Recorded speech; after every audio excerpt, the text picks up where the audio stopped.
Et je crois que le Saint-Esprit va non seulement m'aider à transmettre ce message, mais également à écrire sur la table de nos cœurs ce qu'il faut, afin que nous puissions l'appliquer. D'accord? Comme nous le savons tous, le thème de cette année s'est transformé à son image. Témoignons Christ avec fidélité pour saisir. Transformé à son image, témoignons Christ pour saisir, c'est... Attends, il y a des gens qui parlent. Promesse. Ok, super.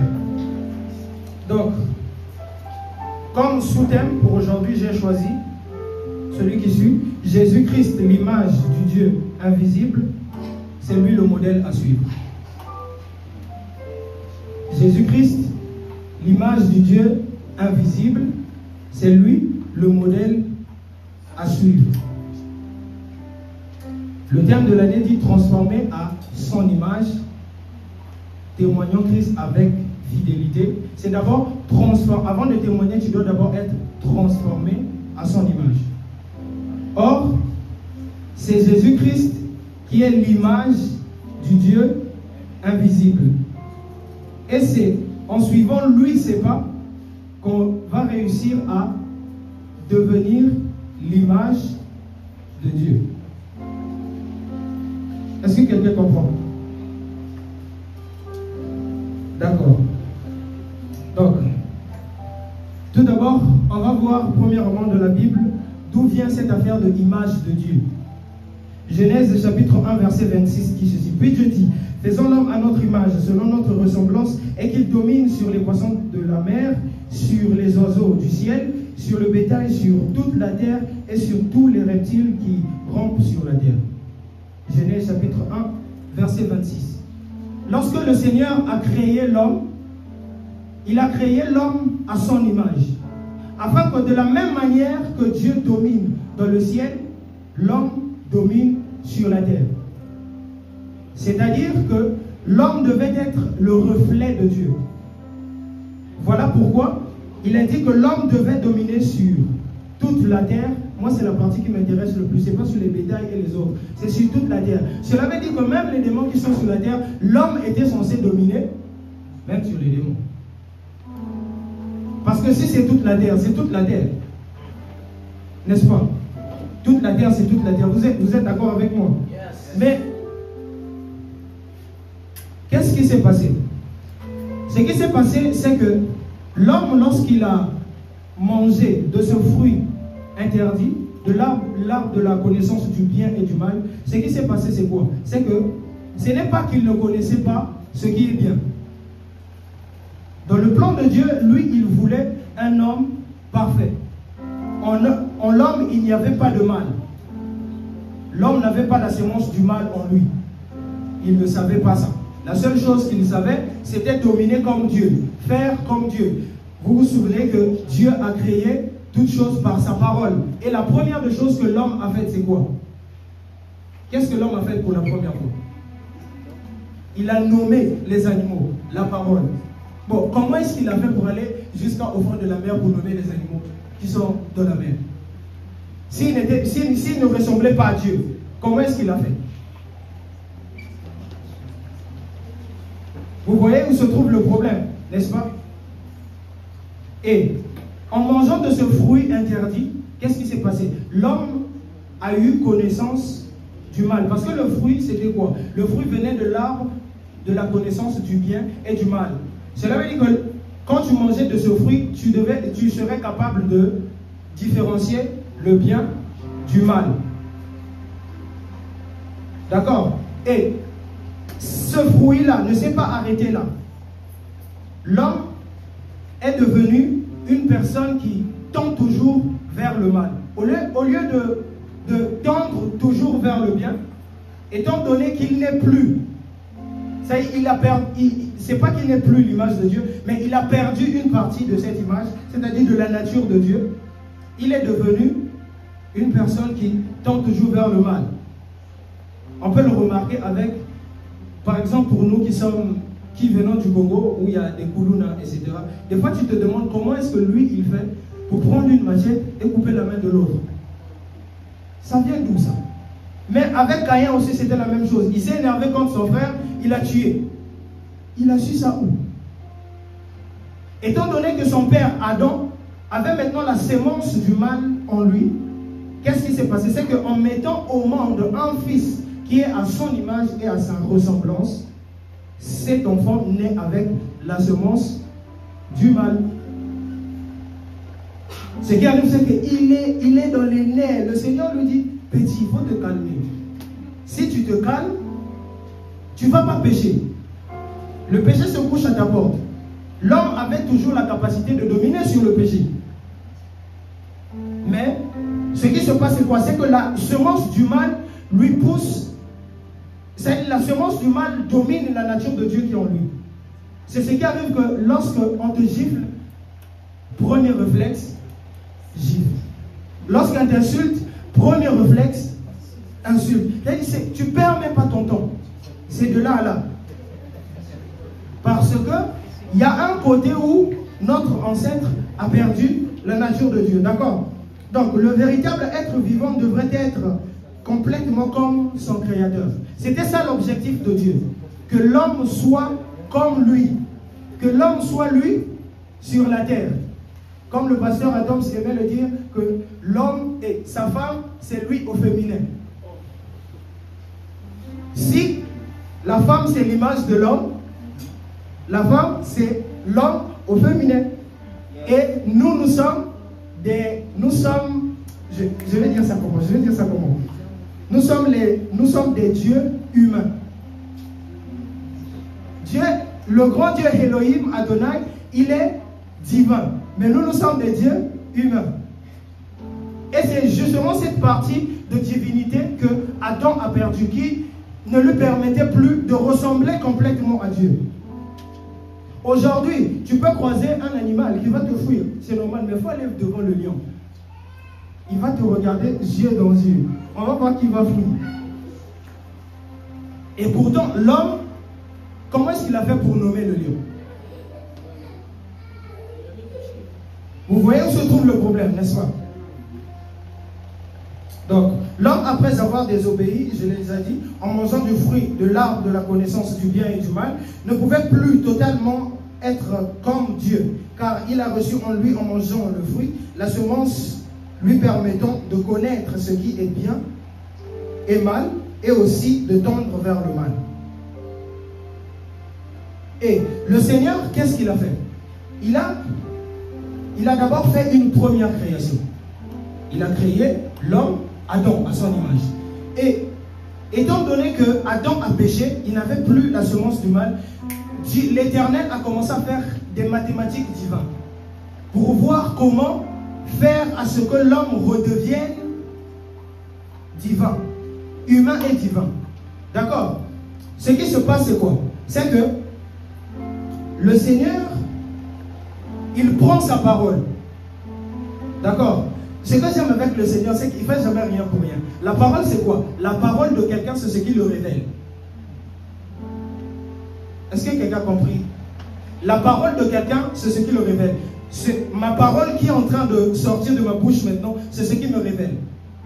Quand je t'insulte, c'est ma parole, mais c'est moi. Tu vas dire, oh, le frère là, il aime insulter. N'est-ce pas? N'est-ce pas? Quand je parle mal, tu ne vas pas dire que c'est ma parole qui parle mal. C'est ma parole qui révèle ma nature. Et c'est ce que le Seigneur a fait. S'il devait laisser cette parole comme ça en lui, plutôt, l'homme ne devait pas avoir un modèle physique à suivre. Qu'est-ce qui s'est passé? C'est que le Seigneur a pris sa parole, il a mis par le Saint-Esprit dans le sein de Marie. Marie est tombée enceinte d'un bébé Jésus. Il est né totalement divin parce qu'il était la parole de Dieu. Pourquoi? Parce que c'est la parole qui le révèle. L'apôtre Paul pouvait bien le dire dans Colossiens chapitre 1 verset 15. Il l'a émis pour Jésus.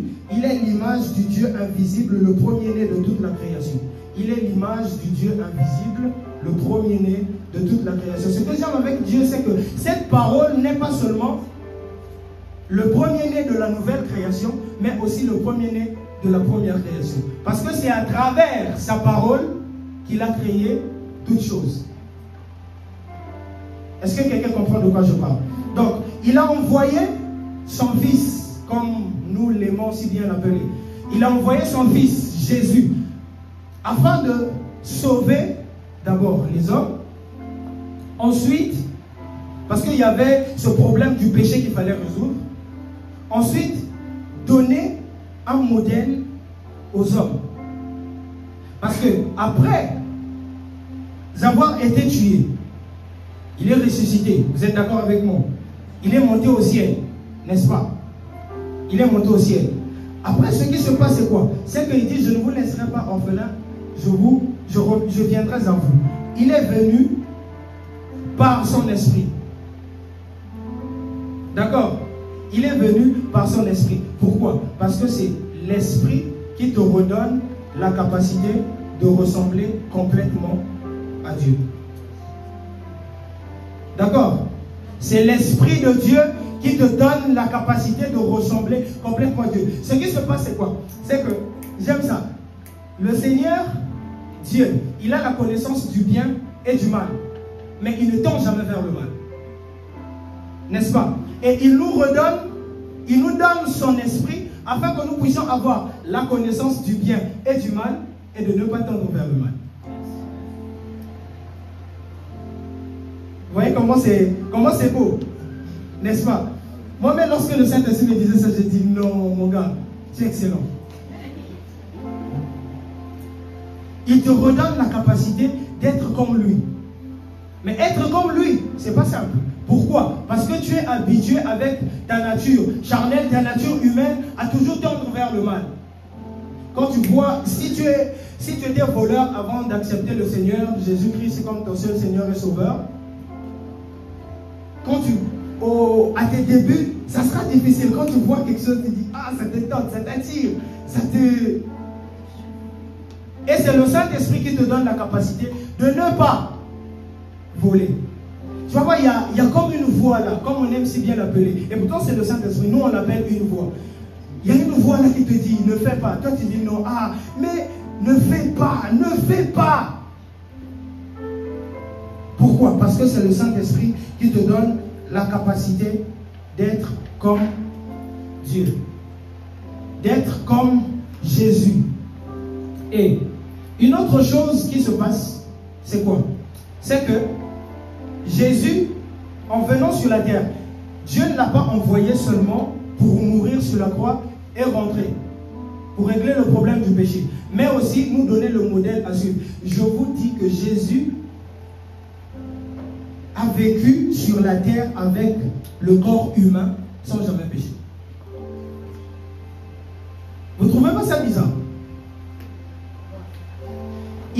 Il a vécu sur la terre avec cette chair. C'est-à-dire, quand l'apôtre Paul dit qu'il a été tenté de toutes les manières, essaye un peu d'imaginer dans ta tête toutes les manières. Parce que des fois, on croit que c'est seulement nous. Quand tu arrives face à l'impudicité, tu te dis, ah, c'est trop fort, c'est trop fort. Seigneur, je vais tomber, je vais te demander pardon après.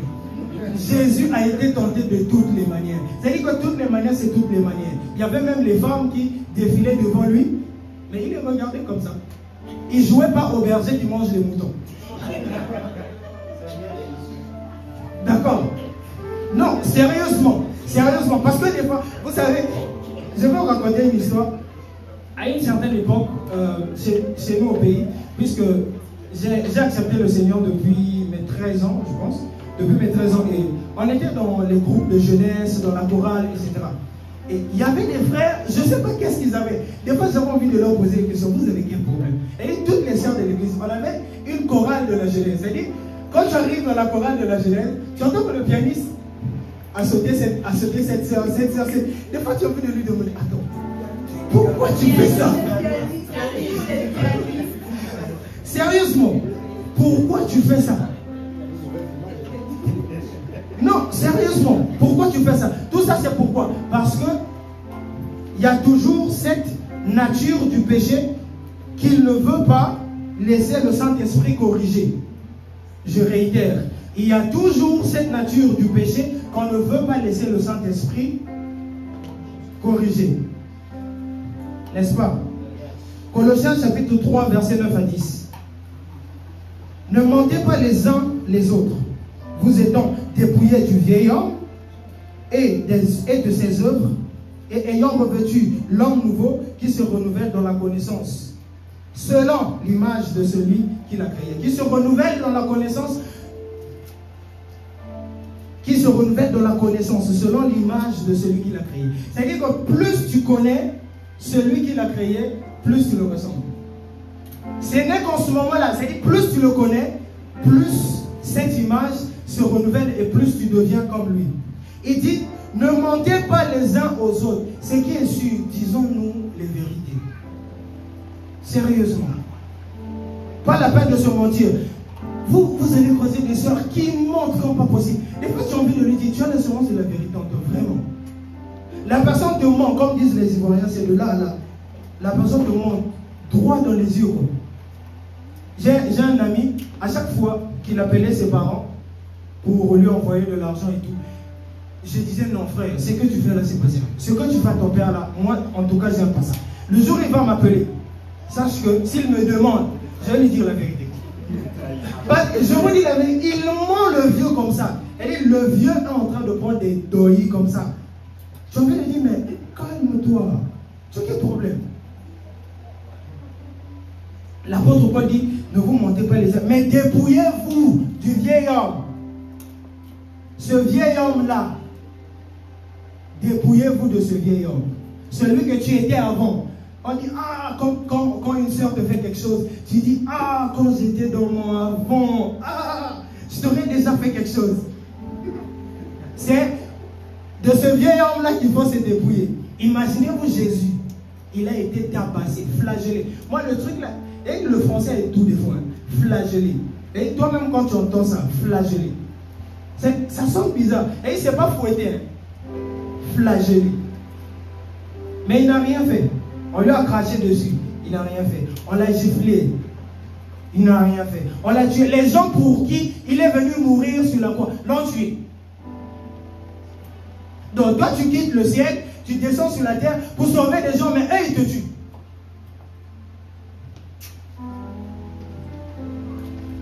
Vous voyez ce qu'est l'être humain, n'est-ce pas? Et si nous ne nous laissons pas transformer par le Saint-Esprit, je vous assure que on va demeurer des vieils hommes de l'ancienne création, alors que nous faisons partie de la nouvelle création. Alors, la question qu'on doit se poser ici, c'est comment faire pour ressembler à Jésus. Parce que c'est Jésus qui est l'image de Dieu. D'accord? C'est en suivant Jésus qu'on devient comme Dieu. D'accord? J'ai noté un point ici très important, c'est l'imitation. Pas la limitation de limite, mais la limitation de imiter.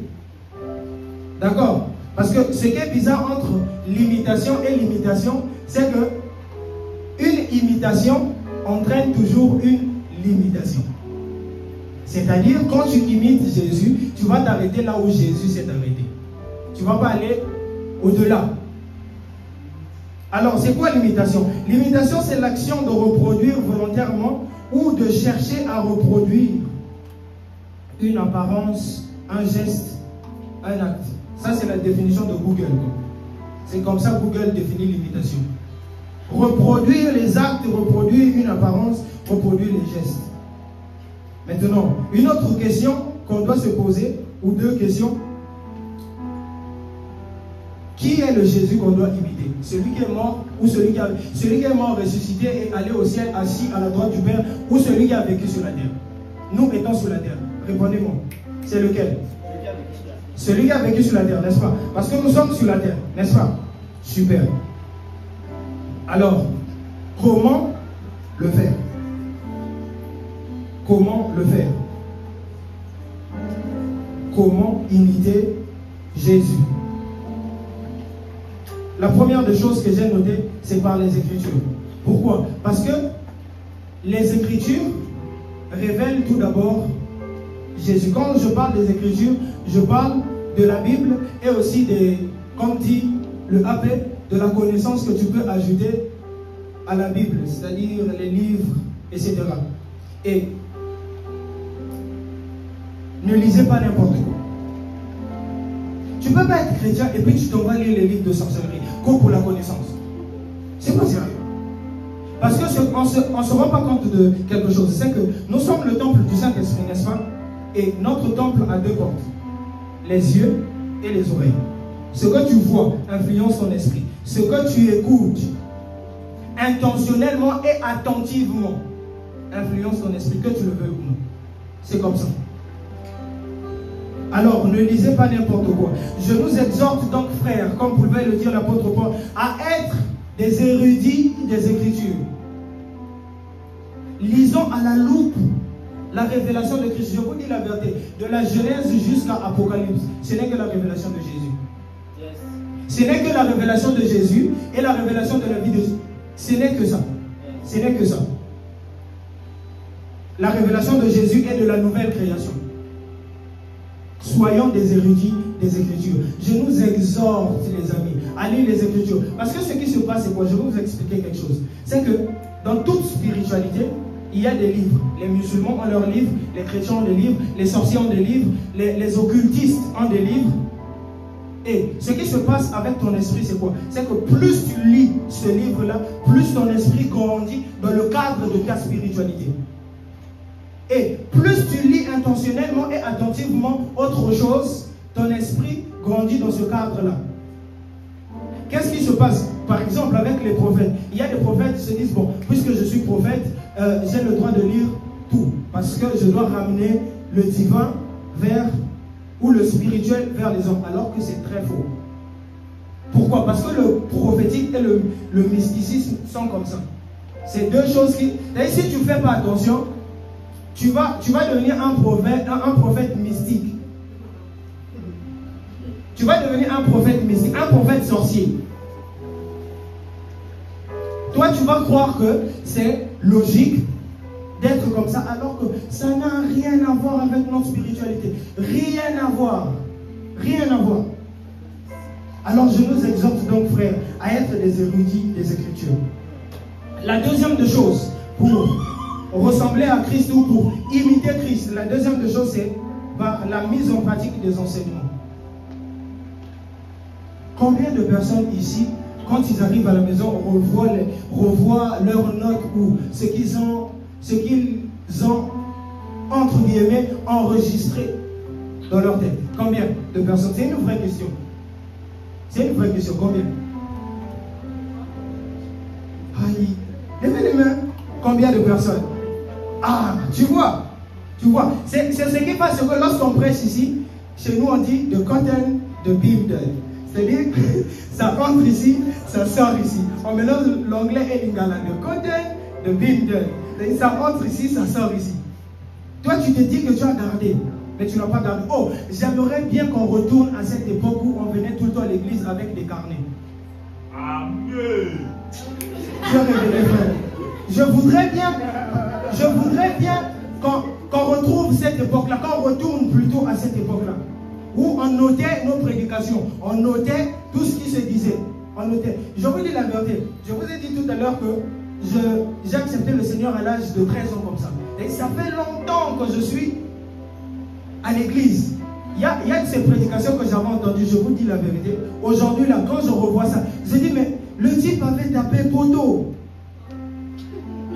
Je vous dis la vérité. Le type, parce que ce qui se passe avec certains, bon, avec les nouveaux prédicateurs, c'est quoi? C'est que quand il est novice, il a, disons, envie de tout dire. Il a envie de tout dire en même temps. Et quand il va tout dire, il va se mettre à dire n'importe quoi. Il parlait d'autre chose, il va se mettre à dire autre chose. Et quand tu revois ces notes, tu dis, ah, le vieux là. Tu vois? Donc, quand tu notes dans ton téléphone, il faut savoir que le téléphone, il est limité. Il y aura un jour là, tu passes ici, là, un Marocain va passer sur sa moto show. Il va avec le téléphone. Tu vas te mettre à courir derrière lui. Mon téléphone, il est parti. Tous les notes que tu avais faites sont restés là-bas. Je vais vous raconter une autre histoire. Bon, excusez-moi de parler de moi. Ce sont les seuls exemples que j'ai. J'avais pris la décision d'écrire tout mes chants sur Word. J'ai créé des recueils machin truc. Et pourtant, il fallait que j'écrive. J'avais la flemme, puisque j'avais laissé mon cahier au pays. Je me suis dit que bon, je vais faire sur Word, après j'imprime. Je le faisais. Ce qui se passe, c'est que quand tu écris, l'esprit t'inspire en même temps. Et tu écris. Une fois arrivé à Nador, avec les DP de l'école, etc., mon disque dur a eu un problème. J'ai perdu le système d'exploitation syndicale. Tout ce que j'avais fait est parti. Et je ne me souviens même plus d'autres choses que j'écrivais. Alors qu'il y avait des choses qui c'était tellement doux à entendre. Vous voyez ce qui se passe?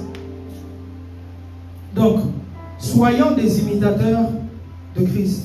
Comme l'apôtre Paul pouvait le lire dans Éphésiens, chapitre 4, 11 à 13, il dit ceci. Et il a donné les uns comme apôtres, les autres comme prophètes, les autres comme évangélistes, les autres comme pasteurs et docteurs, pour le perfectionnement des saints en vue de l'œuvre du ministère et de l'édification du corps de Christ, jusqu'à ce que nous soyons tous parvenus à l'unité de la foi, à la connaissance du Fils de Dieu, à l'état d'enfant et à la mesure de la stature parfaite de Christ. Là, on parle des pasteurs, etc. Ceux qui nous enseignent et autres. Eux, leur travail, c'est de nous parfaire. Jusqu'à ce que nous soyons tous parvenus à l'unité de la foi, qu'on puisse tous croire à la même chose,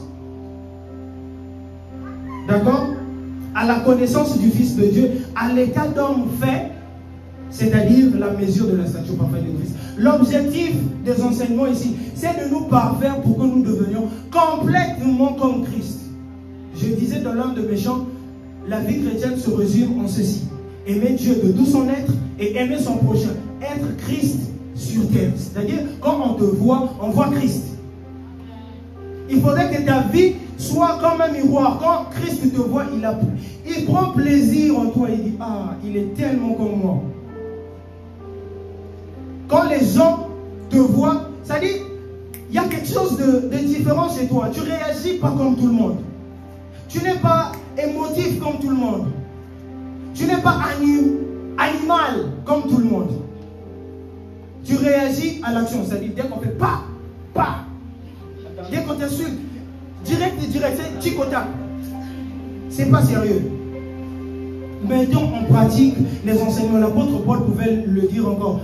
Ne vous bornez pas à écouter. Mettons en pratique. La pratique relève de notre intentionnalité.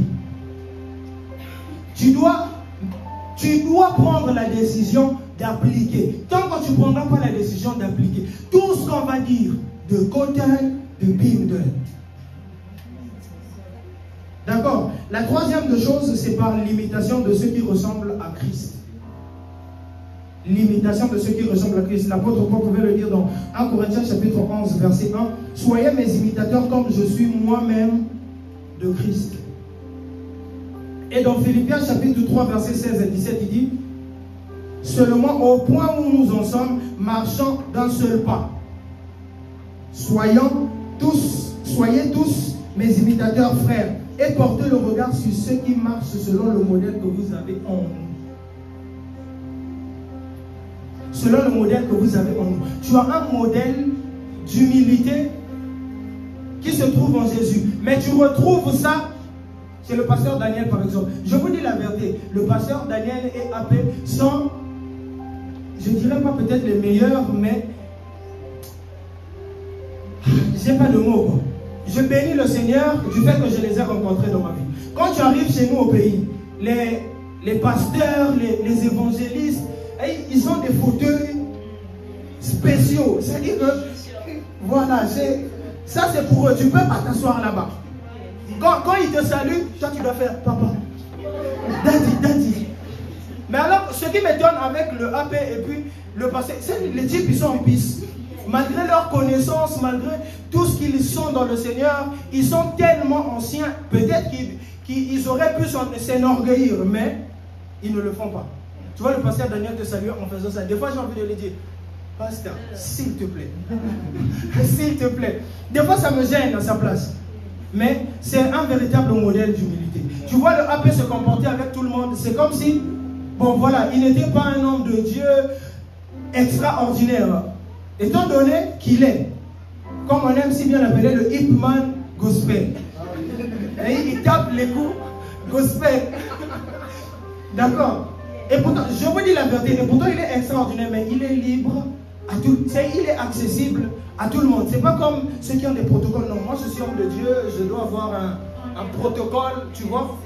C'est pas, voilà, c'est pas sérieux. La troisième des choses, par le caractère des frères et des sœurs, c'est-à-dire on deviendra comme Christ par le caractère des frères et des sœurs de l'assemblée, en marchant selon l'esprit, c'est-à-dire laisser paraître le fruit de l'esprit plutôt que de tendre vers les œuvres de la chair.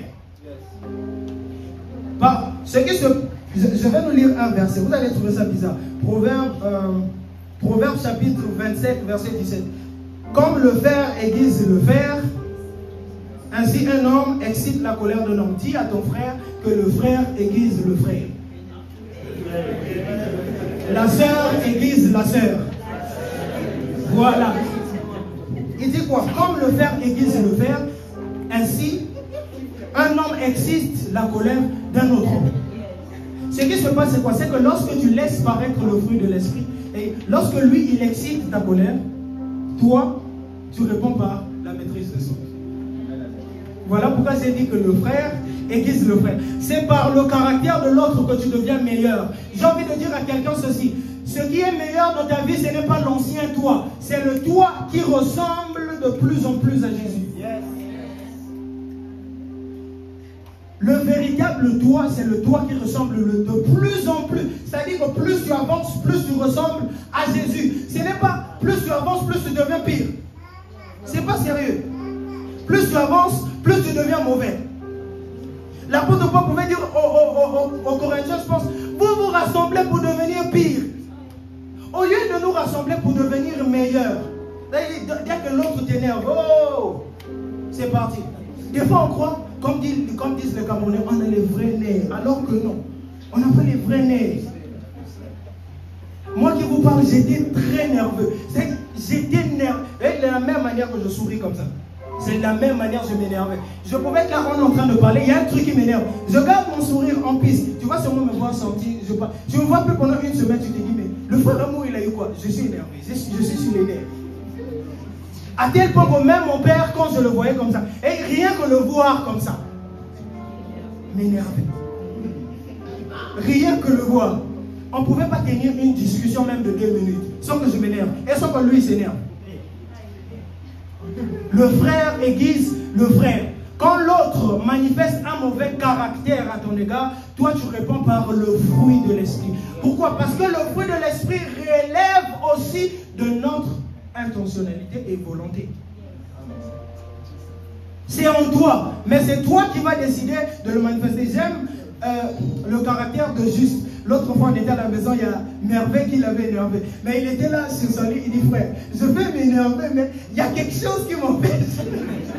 Je vais m'énerver, mais il y a quelque chose. Je veux m'en aller, mais il y a quelque chose. Regardez, ce n'est pas parce que l'autre t'a énervé que tu vas quitter l'assemblée. Ce n'est pas parce que, oh, on était tous de ceux qui faisaient ça. Demandez à AP.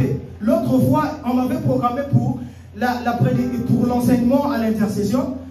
On avait dit quelque chose. En fait, moi, je n'avais pas reçu le thème, mais plutôt le sous-point.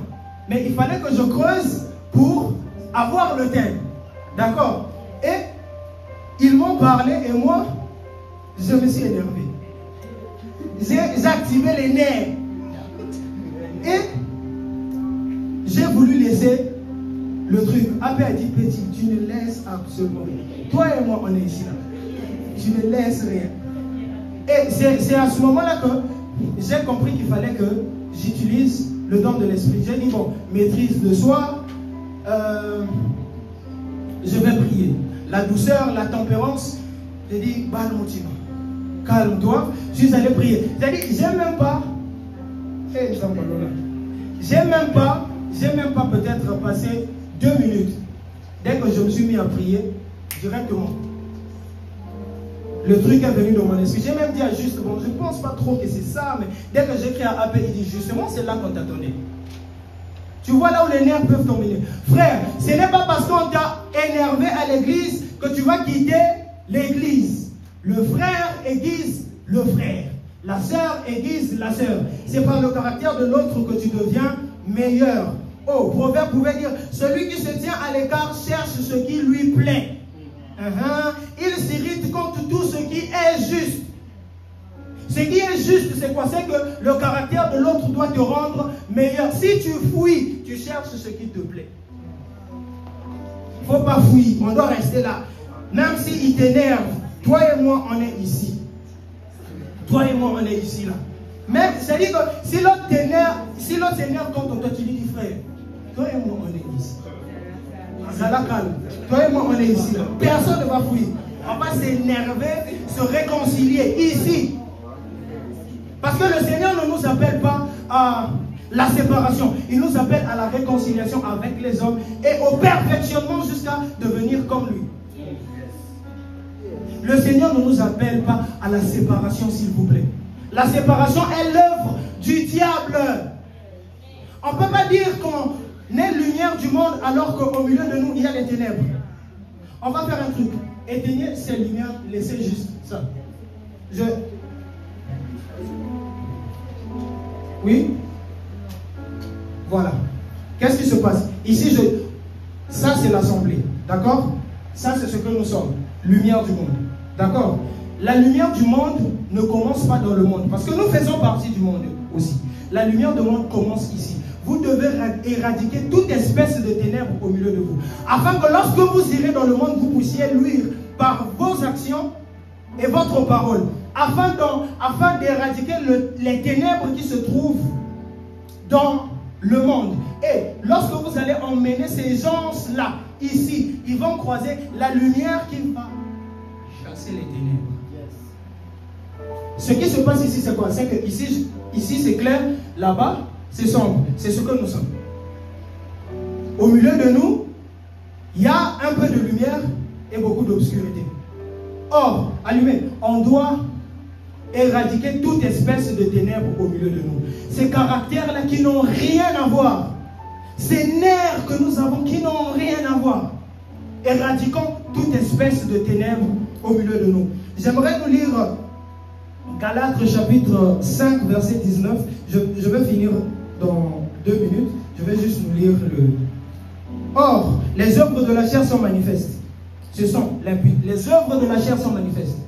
Et si tu te retrouves ici, cela veut dire que tu es charnel, tu n'es pas spirituel. Ce n'est pas moi qui ai dit, c'est la Bible.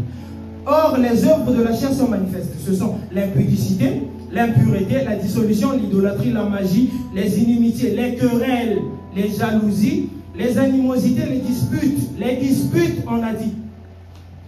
Les divisions, les sectes, l'envie, l'ivrognerie, les excès de table et les choses semblables. C'est-à-dire tout ce qu'on a cité là. Et tout ce qui ressemble à ça, c'est œuvre de la chair. Quand tu manifestes ça, tu es charnel. Rien à voir. Tu es charnel. Ni plus ni moins. Tu es charnel. La suite dit quoi? Je vous dis que tous ceux qui commettent de telles choses n'hériteront pas le royaume de Dieu. Tout, c'est-à-dire sans exception. Tous ceux qui commettent de telles choses et ceux qui ressemblent à ça n'hériteront pas le royaume de Dieu. Ce n'est pas moi qui ai dit. C'est le Saint-Esprit par Paul qui dit que tous ceux qui font ça, les querelles, les disputes, tout ça, normalement, ça ne doit pas exister au milieu de nous. Bien aimé, ça ne doit pas exister au milieu de nous. Je voudrais réitérer sur un point avant de lire la conclusion. Lorsque tu imites un frère qui ressemble à Jésus ou un homme de Dieu, en qui tu vois le caractère de Christ, analysez qui est-ce que vous allez écouter. Surtout pour ceux qui écoutent de la musique. Qu'est-ce que vous écoutez? Qui est-ce que vous écoutez? Parce que là, je disais tout à l'heure que les oreilles sont les portes du temple. Quand tu écoutes n'importe quoi, c'est son caractère, tu t'imprègnes de tout ce qui est lui. Je vous dis la vérité, j'ai vécu ça. C'est pas, je dis pas des choses parce que c'est comme ça. J'ai vécu ça. Quand tu écoutes tout le temps quelqu'un, quand tu écoutes tout le temps quelque chose, tu deviens lui. Alors, à ceux qui écoutent de la musique profane, je ne suis pas contre ceux qui écoutent la musique profane, mais je suis contre ceux qui animent la musique profane. La musique mondaine, du moins. Pourquoi les païens qui font de la musique mondaine, lorsqu'ils se convertissent, ils arrêtent?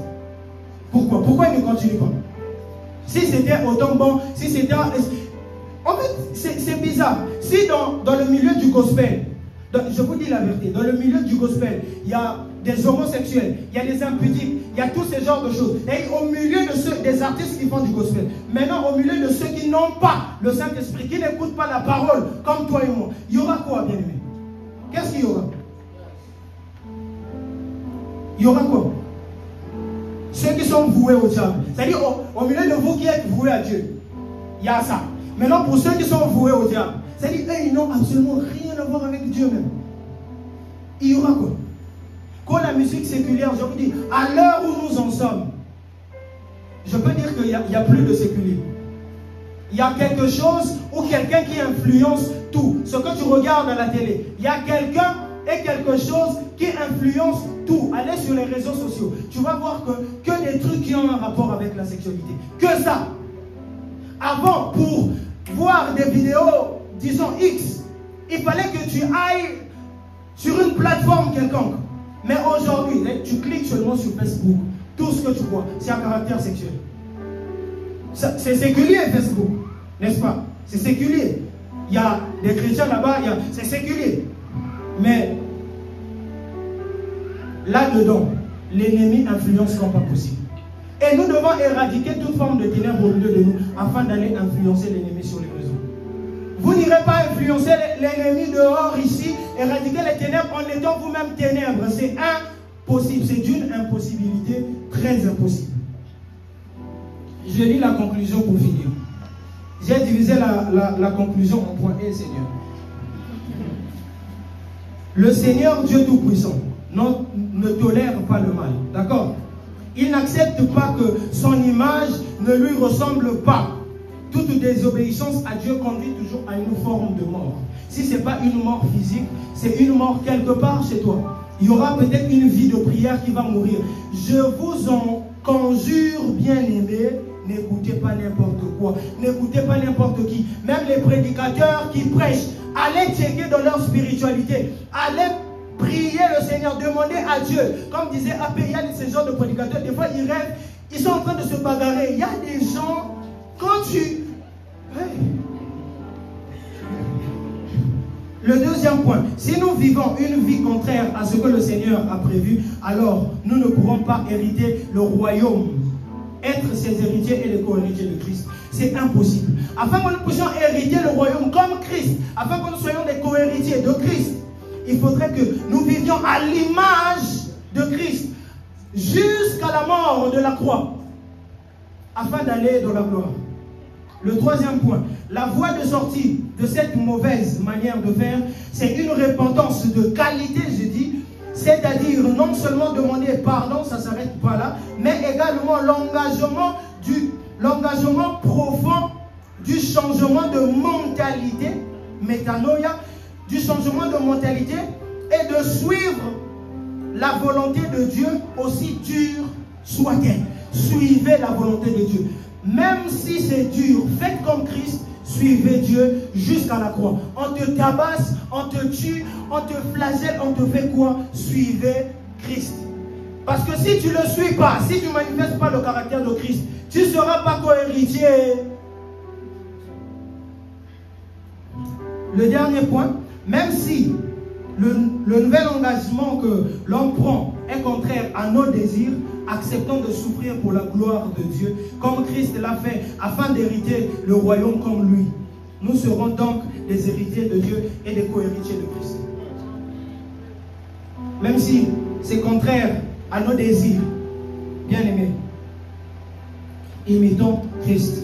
Je voudrais juste que tu réalises tout ce que je viens de dire maintenant.